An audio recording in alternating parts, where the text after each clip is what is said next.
asalaamaaleykum mbokk yi nuyu leen gërëm leen ci àndandoo beeg télévision Futurs Médias di jéggalu ci tardé bi benn waxtu jot na ba teg ay simili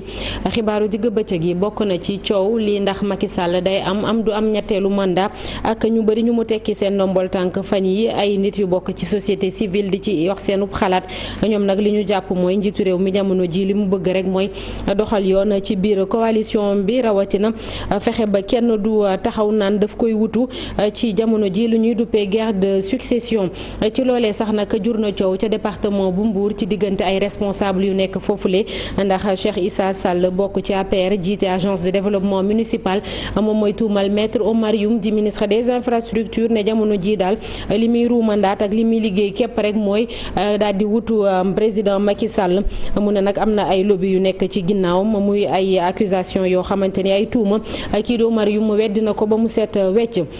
leneen ci xibaar muy assise nationale la waxtaan wu yaa ñu jagleel ko ndox AMS association bi ëmb maire yi ci Sénégal loolu la ñu bëgg a def ci réew mi ndax jàpp nañ ni bëri na ay diwaan yu dund jafe-jafe yooyu le AMS nekkoon ca diwaanu Fatick fa nga xamante ni bëri na ay gox tamit yu am ay jafe-jafe ndox BRT bus rapide transit démb kon la ñu door liggéey bi ci teewaayu njiitu réew mi directeur des transports routiers di dalal xelu transporteur ak képp koo xam ne projet boobu le daf laa laal mu ne lépp lu ci war dinañ ko def naam sax nag am na ñoo xamante ni ca diwaanu HLM Grand Médine nee nañu lépp lu état bu Sénégal waxante woon ak ñoom def na ko mbokk yi loolee tënk la ci kanam tuuti ñu yaatal ko.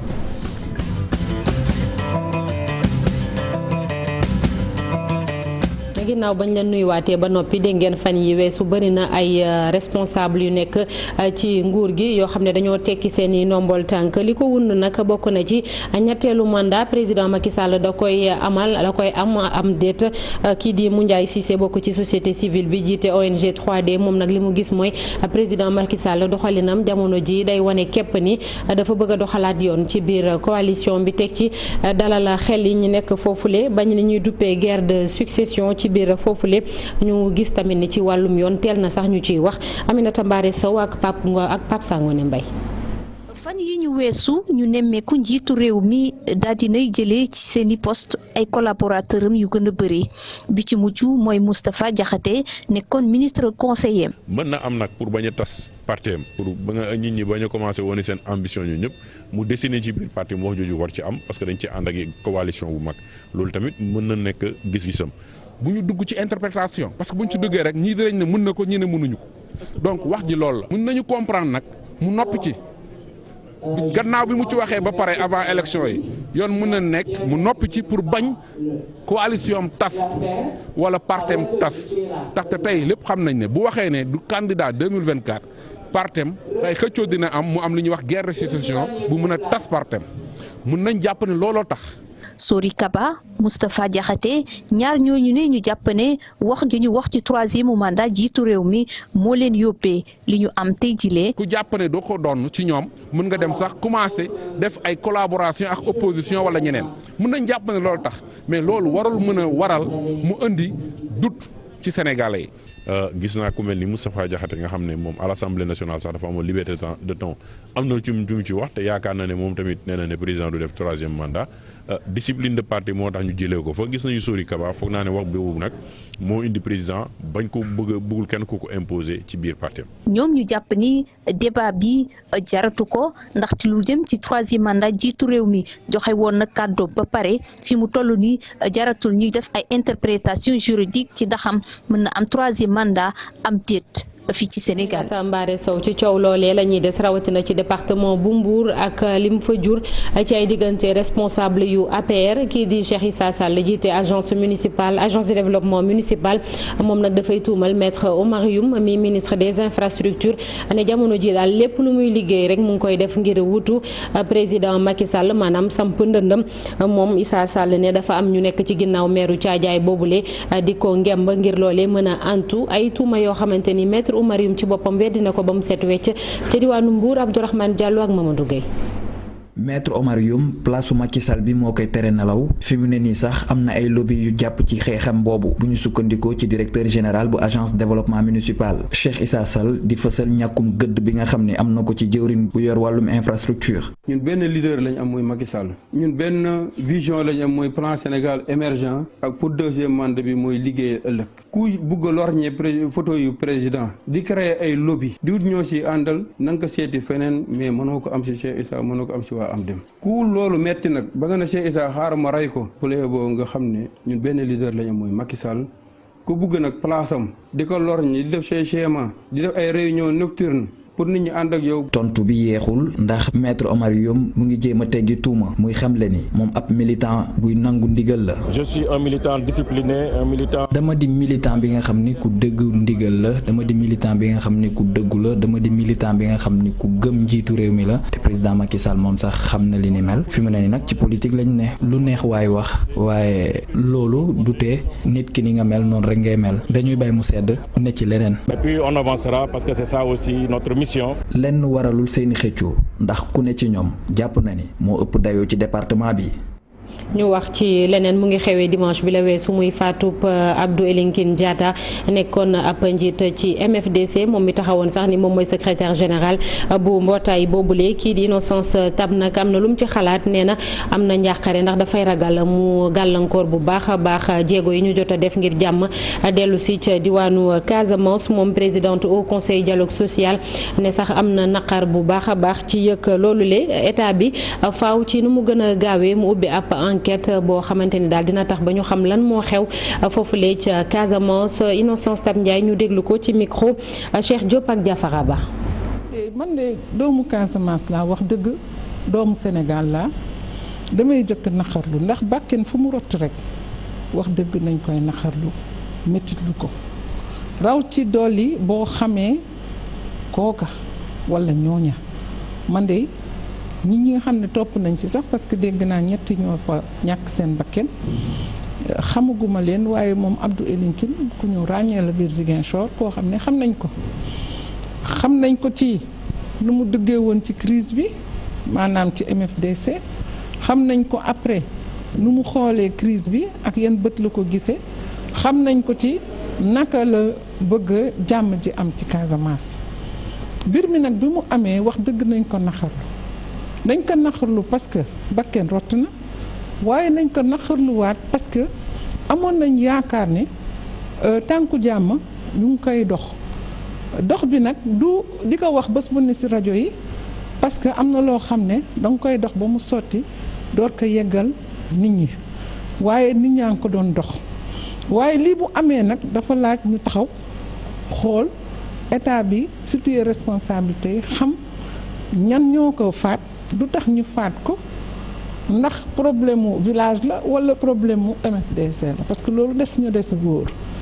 ñu leeral rek ni gendarmerie ubbi na enquête ci mbir moomule foofee ca diwaanu Casamance jamono ji ñi nga xamante ni seen i mbokk ñoom ñoo ci faatu ñu ngi xaarandi kon néew yi ndax jamono ji dañ leen di autopsie moom Innocence Tab Ndiaye mi ngi yëkkati kàddu yooyee ginnaaw benn ndaje bu doxoon diggam ak ay syndicat démb la woon gouverneur préfet sous préfet wala képp ku bokk ci administration civile ñoom nag dañoo daje waxtaan li ñu bëgg mooy ñu gën leen a jox gëdd ci seen liggéey boobule te mi ngi jaar ci ay anamu liggéey yu gën a baax kanamu dundin dañ doon yeesalaat seen bureau jamono ji Maguette Sène moom moo jiite amicale administration civile bu Sénégal ñu déglu ko ay kàddoom ci micro Abdourahmane Diallo ak Mamadou Gueye.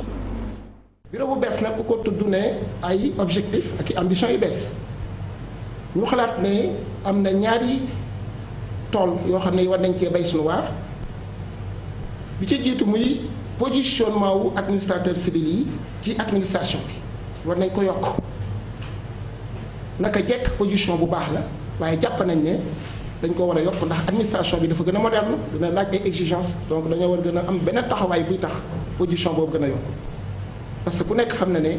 administrateur civil suñu vocation mooy gunge autorité publique yu mag yi pour que politique publique yi ñu mën ko mettre en œuvre donc positionné waat administrateur civil yi ci administration bi loolu rek lay doon mooy fexe ba ñun ci suñu bopp ñu ñuy dégg ci débat yépp ñu joxe ci suñu xalaat contribuer ci ndax loolu mooy suñu vocation. ci beneen point ñu constaté ne assemblée générale bi ñu def collègues yi dañoo ñëw ñëw bu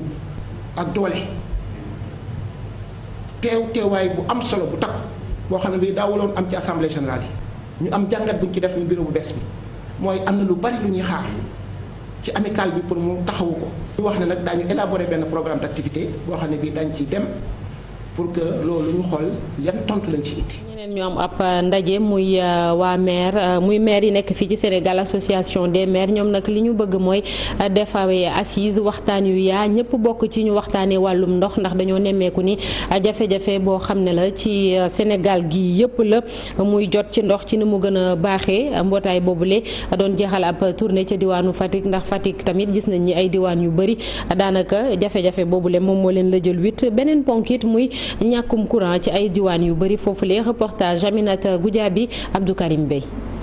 tournée bi nag dafa tax ba association des maires du Sénégal dajeek maire yi nga xam ne ñoom ñoo nekkee ci région bu Fatick yëpp daanaka fépp fu ñu jaar wax bi benn la jot ci ndox ba mu doy jafe-jafe la ci commune yu bëri yu nekkee ci région bi loolu sax tax maire Diouroup di wax ne dañoo war a sax def ay assises régionales de l'eau AMS nag d'accord na ci proposition bu ni mel waaye ñoom dañu jàpp ne problème bi daanaka au niveau national ñëpp la concerné. parce que xam nañ ne Foundiougne am na problème mu ndox. Fatick mi ngi koy waaj a am te waaye na mu amee fii noonu la amee Kédougou noonu la amee Saraya noonu la amee dans le Sédhiou te noonu la amee sax Thiès ak Ndakaaru ñu xam ne c'est une question préoccupante te région yi ñu njëkk a dem wax nañ ñu ko ci la ñu jël décision nañu waxtaan direction générale u OFOR waxtaan ak direction générale u SONES ndigalu seen ministère de l'hydraulique et de l'assainissement ñu xool ak AMS nan la ñuy defee des assises de l'eau AMS day nekk maître d'œuvre bi waaye ànd ko ak les services compétents. bu weesoo loolu itam ne ñu taux d'électrification bi ba léegi dafa tuuti ci région bu Fatick ci biir département bi ne ñu weesuwul 30% ñi nga xam ne nag ñoom ñoo jiite gox yeeg goxaan yi di ci woo programme d'urgence de développement communautaire. avec l'absorption prochaine de l'ASER. ak ASER mi nga xam ne ñu ngi koy waaj a dugal ci biir Sénélec xëy na jafe-jafe boobu dana am solution programme d'urgence de développement communautaire itam ñoom. ñi ngi wut financement ngir amal deuxième phase bi financement boobu xam naa bu ñëwee daañu lijjanti problème yu ni mel ndaxte léegi da ngay dem ci commune rurale yoo xam ni benn village rek moo fay am courant mu di chef lieu de commune bi xam nga loolu injustice la xam naa ni nguur gi dina ci indi ay saafara lu mu gën a gaaw. Je pense que c'est des correctifs qui seront apportés. jafe-jafe nag maire yi nekkee ci région bi xamal nañu ko waa AMS mu bokk ci ay mairie yoo xam ni amuñu siège ci ay abri provisoire la ñuy liggéeyee. te itam oto yi nga xam ne moom la nguur di joxoon maire yi daanaka yëpp dañoo panne. Aminata Goudiaby li it lu ñu nemmeeku la ci ay collectivités territoriales dafay am ay chantier yu bëri ay liggéey yu ñuy door te du pare dafay yéex te dañuy jël xaalis bi nga xam ne maire yi ñoom ñoo ko am te bëriwul sax ñu def ko ci loolee nag faaw ñu soppi ko bu ñu sukkandikoo ci coordonnateur national bu programme généralisation certification citoyenne maanaam di yër politique yi nga xam ne moom la commune yi di taxawal ci seen askan ndax am na njëriñ am déet moom Daouda Diop moom moo ko jiite mu nga woon ca Tambacounda ay kàddu Moussa Oumar Gueye moo ko taataan. xamal nañu ay yenn jafe-jafe yoo xamante ni dañ koy jànkonteel ci gestion projet ak infrastructure yooyu li ci ëpp mooy li ci njëkk mooy souvent aussi dañu ni ñu ñoom population yi dañu leen di sonal ci ay yenn infrastructure yoo xamante ni lu bari njëg gu bari xaalis bu bari lañ ciy def état moom moo koy def jékki ba mu yàgg rek mu ñëw dans la commune par exemple de Tamba mu ni dafay tabax benn infrastructure même bu fekkente ni sax. loolu du compétence commune bi ñiy jëfandikoo infrastructure boobu c'est des administrés wu maire lañu maanaam maire moom mooy nekk seen njiit kon bu gàllankoor amee ci mbir moomu noonu wala kenn am ci gaañu ñoom ci maire la ñuy dakk daw ñëw jubal kon kooku baax na booy jël infrastructure yu mel noonu nga informer ko yëgal ko nga associer ko mu am toute la documentation maanaam këyit yi nga xamante ni ñoom ñooy tënk infrastructure boobu noonu wala outil boobu wala jumtuwaay boobu naka lay doxee. alors bi ci topp mooy ñoom maire yi seen bopp aussi dafay am jafe-jafe bu ñuy am souvent ak population yi amuñu xaalis mais xaalis bu ndaw bi ñu amaku si néew dañuy tabax yenn infrastructure yi mais bu ñu ko tabaxee ba pare population yi du ñu dem di ko jëfandikoo. souligné nañu ko population yi nee nañ lu bare léeg-léeg autorité administrative yi du doon ñoom sax mais maire yi ñoom ñoo leen dul saisir parce que souvent dañuy jàpp ni bu ñu fa jëlee ñooñu y a des conséquences politiques yoo xamante ni mën na attaché wu ci loolu. ngeen ko doon wax sànq ci bopp xibaar yi démb le président Macky Sall def li ñuy duppee lancement travaux BRT bus rapide de transit maanaam liggéey bi démb la door ca banlieue bu Ndakaaru ca Géejawaay mu di projet boo xam ne financé nañ ko lu toll ci ñetti téeméeri millions ñu ngi koy wax démb ba léegi lu toll ci fukk ak ñeent ci ay communes nekk ci région bu Dakar nag bus rapide de transit boobule dina fa daal di dem ngir fexe rek ba gën a ñoŋal dem beeg dikk bi ci capitale bi fii président Macky Sall ñu déglu ko ci micro Salif Sow ak Malick Diop. projet bus transit rapide ñu koy rafetlu bu baax a baax ndax dina mën a may bés bu nekk lu toll ci ñetti junni nit ñu jóge fi nga xamante ne mooy diwaanu Géejawaay ñëw fii ci Ndakaaru ñu ne nag lu yees la te loolu bëgg nañ daal mu doon loo xamante ne képp ku ko yitewoo nga mën ci dugg maanaam du seer loolu tamit dina tax ñu wàññi bu baax a baax diire bi nga doon am ci yoon bi laata nga mën a yegg si fii Ndakaaru wala nga dem foofee ca Géejawaay loolu nga xam ne rek daanaka dina jaar Golf Sud gannaaw bu bàyyeekoo Géejawaay dem si Ndakaaru dina jaar tamit Sam Notaire centre de dépôt bi dinañ ko amal ca Waxinaan Nimzaat bu ko defee dina jaar Cambérène Parcelles Assainies Patte d'Oie Grand Yoff Dieuppeul Derklé Sicap Liberté Mermoz Sacré-Cœur Grand Dakar ñëw tamit fi nga xam ne mooy Point E Amitié Fass Gueule Tapée Colobane ñëw Médina laata rek mu yegg ci fi nga xamante ne mooy Dakar Plateau muy projet boo xam ne rek guddaay bi toll na ci fukki kilomètre ak juróom-ñett bu bàyyeekoo foofu nga xamante ne rek mooy Géejawaay fas yéene tabax benn pôle boo xam ne rek ay mucc ay benn pôle multimoderne maanaam bu méngoog jamono loolu ñu ngi koy xayma ci lu toll ci 300 milliards ci suñu xaalis. directeur des transports routiers muy ki ñu dénk dem bekk dikk bi ci tali bi moom nag nee na projet boobule di BRT liñ ci namm rek mooy yeesalaat dem bekk dikk bi fii ci Ndakaaru ak banlieue Cheikh Oumar Gueye di ci dolli nag ni mi ngi dalal xelu transporteurs yi ak képp koo xamante ni projet boobule daf laa indil ay jafe-jafe ni kenn du leen fàtte lépp li ci war état bu Sénégal dina ko def Ousseynou Thiam ak Ahmadou Bamba Samb ca diwaanu Rufisque dem nañu daje ak moom. ci kàddu directeur bi nga xam ne bii moom la ñu dénk wàllu transport terrestre projet bi nga xam ne bii moom moo jëm ci wàllu bus rapide transit dafa ñëw nag ngir nag defaraat bu baax a baax lépp luy dem ak dikk fii ci Ndakaaru ak banlieue am. projet bi dafa tëggaale la ñuy wooyee la restructuration globale du réseau de transport ñu war a tëggaat yeneen ligne transport yi nga xam ni tey daf yenn ñi feeder lay doon moom mooy alimenté BRT bi ak TER bi waaye yeneen yi dafay dem si zone yi nga xam ne wala yeneen xàll yi nga xam ne duñ koy tabaxaat nga xam ne yeneen oto yi yeneen réseau transport bi fa lay jaar ak troisième niveau bi mooy niveau rabattement yi mooy dem ba si biir quartier yi di jël nit ñi di leen indi si soit si Dakar Dem Dikk soit ci BRT bi soit si TER bi. commune yu bëri nag dana leen laale ak ay ligne de rabattement yoo xam ne ñu ngay wutali li ñuy duppee ay pôle d'échange. réseau bu ñuy restructurer globalement réseau transport bi nga xam ni dëppale ak soxla yi askan wi xool fii askan wi di dem wala fi ñuy jóge di dem ak dikk ñu yóbbu fa ligne transport yi yenn lignes yi nga xam ni pertoon nañ ko ñu dévier nañ ko ci zone yooyu nga xam ni tey activité ba nga xam ni pertoon nañ ko fii dañ koy gagné fële ci wàllum trafic. directeur des transports terrestres nag di dalal xelul yi nga xam ne ni ñoom ñooy transporteurs yi xam ne fësal nañu njàqare ci dikk loolu di bus transport rapide. li nga xam ne moom la concerné muy waa AFTU muy waa Dakar Dem Dikk ñi nga xam ne ñoom la seen ay ligne moom la ñu affecté depuis ñaari at ak nii ñi ngi si ay waxtaan ak ay négociation xamal leen ay léewoon ni ligne yi impacté nañ leen waaye projet bi ñaar ba ñetti mbir ngeen ciy gagné d'abord société bi nga xam ne teg nañ ko dinañ ko teg pour exploitation bi 30% capital bi mooy paaru société bi ñoom ñoo ko moom. ci ñi nga xam ne ni nag projet bi laal na leen muy dalal seeni xel di xamle na nag danañ leen fay ci baremu li nga xam ne lii moom mooy banque mondiale ñu dëppale ko ak li nga xam ne lii moom mooy législation Sénégal.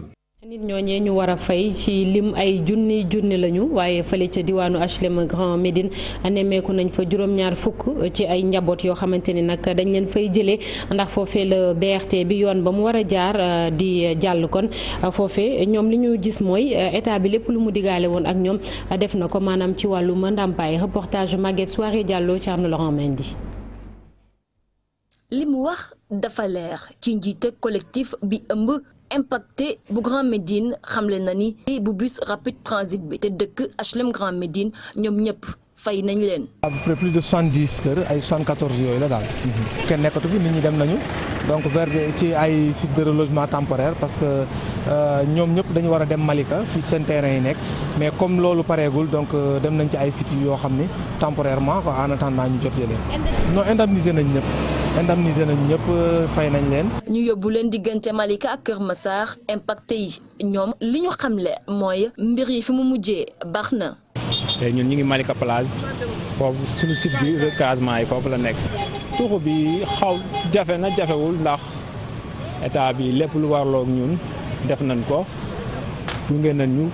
respecté nañ promesse yëpp gunge nañ ñu ba ni ñu tuxoo moo tax benn côté métti na méttiwul ñu sant yàlla ndax accompagné nañ ñu. bokk nañ ci ñu jëlee fii Grand Médine am nañ fi ñaari kër. solution bi moo doon balaa ñuy jox délai sax fekk na ñun ñu am yéene pour génn parce que góor moom lépp loo wax ak moom rek waroo fekk muy am benn rëj-rëj ak moom moo tax ba mu jotee rek dañoo génn bàyyi leen ak seen i kër waaw fay nañ ñëpp waaw.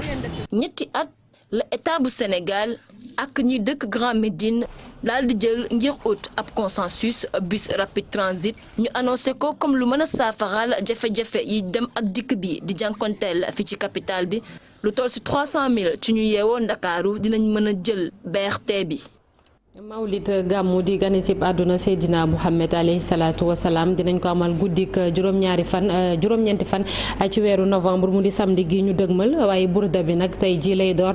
fële ca diwaanu Tiwaawan laata loolu ministre bi ñu dénk wàllum environnement dem na foofule ci opération set setal yi ñu fay door laata xew-xewu diine bu mag boobule moom Abdou Karim Sall jël na it ay matériel yu takku jébbal ko xalif général des Tidianes di Serigne Mbaye Sy Mansour moom ministre Abdou Karim Sall ay kàddoom Cheikh Anta Diop moo ko taataan ak Sey Latia.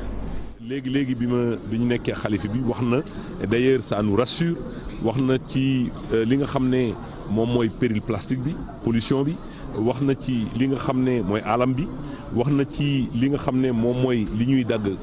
garab bi mooy bois bi ñuy dagg di ko jaarale peut-être parfois ci ay frontières wax na ci àdduna ci loolu nag daf ñuy rassurer ñu am soutien yu mel noonu. Des voix aussi autorisées que la voix du khalife général des Tidianes ki nga xam ne wax na ci àdduna ci loolu lu ñuy rafetlu la lu ñuy bégee la xam nga ni bu ñuy waajal gàmmu gi soxla nañu nettoyer Tivaouane donc loolu waral ñu indi matériel de nettoiement bu doy pour permettre ak ñi nga xam ne ñoom la sëriñ bi dénk liggéey bi pour ñu jàppale leen ci wàllu nettoiement. incha allah xam naa ni matériel bi ñu indi dinañ ci def li nga xam ne moom la ñu leen sant dinañu indi suñu contribution en rapport avec la direction des eaux et forêts chasse et conservation des sols am nañu ay camions citernes incha allah dañ coordonné ak ñi ñu waral coordonné yëpp pour mettre à la disposition de ces camions là citernes pour ñu indi ndox parce que xam naa ni dinañ ko soxla. ñi nag waa biti réew la ñu wàlliyaan si fii ci Sénégal muy Union des Comores ñoom dañoo fas yéene xeex muy Comoriens yi nekk biti réew fas yéene xeex régime colonel Azali Assoumani ndax dañoo jàpp ni lépp loo xamante ni daal ak yelleefu doomu aadama la ñu ngi koy salfaañe ci réew moomule lu ci mel ni di tere ay nit ñi ñu doxum ñaxtu wala sax di faat ay opposants wala di leen tëj ràpp ci kaso bi ñoom ñu ne ñii di communauté internationale faw ñu ubbi seen i gët ca lay xew ca seen réew FRAPP France Dégage yu nekk fii ci Sénégal ñoom nag dañoo fas yéene ànd ak waa Comores yooyu lee ci seen xeex bi Fatima Touré Modou Diop teewoon nañ ci seen ndaje bi démb. droit de l'homme fële ca Comores mel ni lu ñu salfaañee rey waaye tamit emprisonnement wu opposant politique yi wala sax daat leen i xañ seen i àq ak seen i yelleef doon li nga xam ne nag metti na lool diaspora comorienne bi loolee nag moo waxal ñu koy ñaawlu. ci tuuti rek li nga xamante ni moom lañ fa def ci wàllu faagaagal ay nit wàllu dóor wàllu def loo xamante ni naka sa dul noonu ay bokk na ba ci ay rey nit ci at bi ñu génn mën nañu lim ci benn dëkk bi ñuy wax Anjouane loolu rek doyul waaye benn camp militaire bi nga xamante ni moom mooy Kandiani le 28 mars bii weesu ñu génn gis nañ ne amoon nañ fa li nga xamante ni moom mooy ay rey nit te loo xamante ni jaaduwul dëppoowul ak yoon. diaspora comorienne bi di ñaan rek intervention ci ni mu gën a gaawee bu communauté internationale. ñi ngi naqarlu tamit li nga xamante ni moom mooy seetaan gi nga xamante ni moom la ONU di def seetaan bi nga xamante ni moom la Union africaine di def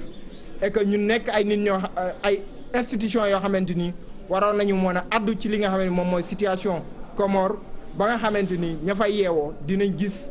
ak coppite li nga xamante ni moom mooy seenam réew. ci combat bi nag waa Comore duñ ci wét ndaxte mouvement France dégage ñoom engagé wu nañu ngir rek daal di jàppale ressortissant wu Comore yi ba nga xam ne rek dinañ am ndam ci seen xeex bi. di wax li nga xamante ni moom mooy solidarité jàppaleen bi nga xamante ni Vive africaine yi ñi ngi koy jàppale li nga xam ne moom mooy situation bi ñi ngi fàttaliku ne tamit li nga xamante ni moom mooy force vive africaine ñi ngi koy andi seen solidarité ci xeex bi nga xamante ni fas yéene nañ ko amal. ñu toll ci 350 000 ñi nga xam ne rek nekkuñu seen dëkk tey nag diaspora comorienne bi daati rek inquiété wu bu baax ci situation bi nga xam ni mi ngi am ca Comore nee nañ nag ñi ngi espérer ak intervention communauté internationale lépp li nga xam ne jafe-jafe la ci seen dëkk dinañ ko régler ci ni mu gën a gaawee. Fatima Touré jërëjëf ñu jàll ci xibaaru tàggat yaram ak stade municipal bu Diourbel moom nag jamono ji dafa màgget daanaka lu ca bëree fa yàqu maire bu commune bi daal di sàkkuwaat ndimbal ci kilifa yi ngànk réew mi jamono ji moom nee na boobu ba léegi ñu ngi leen di dig waaye gisaguñu dara Malick Fall di ci dolli sax ni dinañ fa taxawal benn académie des sports foofee ca Diourbel mu yëkkati kàddu yooyee ginnaaw ba muy présider finale coupe du maire foofu ñu déglu ko ci micro Babacar Diouf ak Ndongo Ndiaye. ndax ku xam ni dëkk Diourbel xam ni équipe la ba nga xam ku ko mosaan a dégg ñuy wax Sonacos di wax SIB xam ni Diourbel première division fii la fekkoon baax mais on s'est rendu compte depuis année yëpp ñu ngi am problème vraiment pour se maintenir loolu nag am na yu bëri yu muy junj mooy tout simplement problème mu footballukaay bi mooy stade bi te ku xool stade bi tey xool lumière bi xool gazon bi jar na tey man en tant que maire en tant que député ma lancer un appel à l'endroit commun de l'État surtout pour que Diourbel wax dëgg neex naa jot na mu am stade bi nga xam ni digne de son nom. maa ngi félicité waa ñoom Kalidou waa nawetaan tey li ñu décidé ñun ak ñoom pour que ASC rek warta yem ci football ASC dafa war def ay actions citoyennes ay activités de vacances ñun ak ñoom paraphé nañu benn waxtaan ba juboo si war a signer benn convention pour que ASC bu ci nekk da nga def set setal sa koñ da nga def ay cours de vacances def ay actions citoyennes bu école waree ubbi vraiment nga war a mën a béy sa école def la nga xam moom may nekk sa gox. mais ñun en 2021 dinañu tabax benn stade municipal déjà dégagé nañu un montant de 150 millions ñu ngi xalaat sax est-ce que duñ ko def académie sportive pour que def ko comme à l'instar des autres régions pour que vraiment ñu mën fa def étude sport am ay yeneen partenaires ñu bi capital bi pour que Diourbel mu mën a dem. ponk bu mujj ci xibaar yi muy li yëglekaay yi xëyee tey jile dañ ci ànd ak Mamadou Mohamed Ndiaye. ngeen jëf musiba mbaba kumba mu rëy mi ngi xeeñ ci réew mi ba waral journal l'Observateur ak Source A xëy tëgg seen gémmiñ di yëglu ubbil Source A santé doomu aadama yi moo jëm ci guuta li ko narandi moo di ñi ñu tuddee ay grossiste répartiteur toll ci ñeent ci réew mi mu di ñey dem ci bitim réew di fa jële ji ay médicament di ko indi ci réew mi di ko jox pharmacie yi ñu di ko jaay ñooñee ñoo ne ci ab gerew bañ a indeeti ay médicament ci réew mi ci la ñu jëm ndax douanub Sénégal moo leen sonal tongal leen di leen tuumaal lu ñu deful ñoom ñeenti grossiste yooyee nekk ci réew mi nee nañu douane bi dane leen da ngeen a dugal ci réew mi ay médicament te amu leen li ñu naan AMM mu di autorisation de mise sur le marché grossiste yi ne du dëgg médicament bu ñu dugal ci réew mi rekk ci yoon la ñu ko teg wàccoo nañu bu baax ak règle d'importation yi yoon teg journal bi nañu ginnaaw ñaari audience yooyu am nañu ko ak ministre de la santé Abdoulaye Diouf Sarr benn bi fanweeri fan ci yor sàttumbar la woon ba ca des juróom-ñaari fan ci yor octobre ba ñu ca jugee ñoom grossiste yi daje nañu ak directeur général bu douane waaye ndaje mu jurul dara ndax dafa am ab procès verbal bu ñu leen bëggoon a signéloo grossiste yi ne xalaatuñu ko duñu signé lu ñu deful fayatul mbaa ñuy fay bor bu ñu yorelul kenn moo waral ñu bind ministre de la santé ab lettre di ko ca xamal ne bu doon seen sago ñoom grossistes yi réew mi ku fi soxla médicament yooyu fajoo di nga ko am waaye bu douane bi dakkalul galgal yi mu dëkkee ak ñoom ci gerew bañ a indeeti garab ci réew mi ci la ñu jëm directeur pharmacie ak médicament di Yérim Diop di ñu wax ci yéenekaay bi ne douanub Sénégal dafa war a xool li ko war mu nekk ca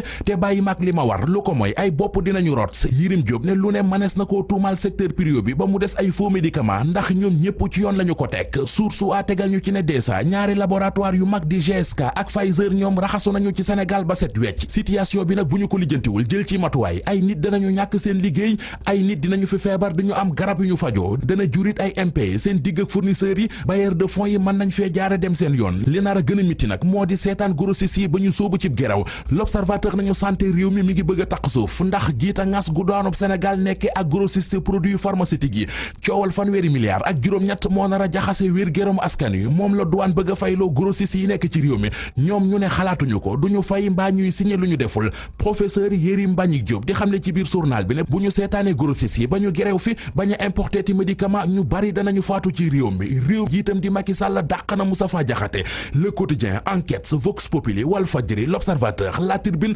L'As Sud Quotidien Les Échos ñoom ñëpp xëy nañu xibaar bi Sud Quotidien nañu coow li aju ci troisième mandat bu Macky Sall tax na Macky génnee jaasem ji Les Échos ne ko dagg bopp Moustapha Diakhaté ministre conseiller ba woon Le Quotidien bind ne Macky libéré na Moustapha Diakhaté moom mi ñu libéré di Moustapha Diakhaté mi ngi wax ci yéenekaay bi ne maa ngi sant président de la république bu baax a baax ci dàq gi mu ma dàq gërëm ko ci li mu ma boole woon ci yëngu-yënguy parti bi di APR La Tribune nañu waxi troisième mandat yóbbaale na Moustapha Diakhaté Vox Populi moom gis ne Macky Sall yàq ko fenn dictature muut ba mottu la tegal gaayam yi ginnaaw Sori Kaba Macky dàq na Moustapha Diakhaté ndax waxi troisième mandat journal bi nañu directeur des Sénégalais de l'extérieur ba woon di Sori Kaba dane woon Macky Sall mënatu amaat troisième mandat ci ëllëg sa la ñu ko dàq kii di Moustapha Diakhaté wax ne Macky Sall démarche bi mu amee ci waxi troisième mandat bi amalu ko njariñ Macky Sall xëy ne ko yow it amalatoo ma njariñ wàccee ko Walfadjri di laaj fan la état bi jëm ne Moustapha Diakhaté moom it sànk nañu ko ndax dafa wax xalaatam l'observateur di ñu wax ci page 5 li tax ba dëgg-dëgg Macky Sall dàq Moustapha Diakhaté séddoo ak moomub yóbbal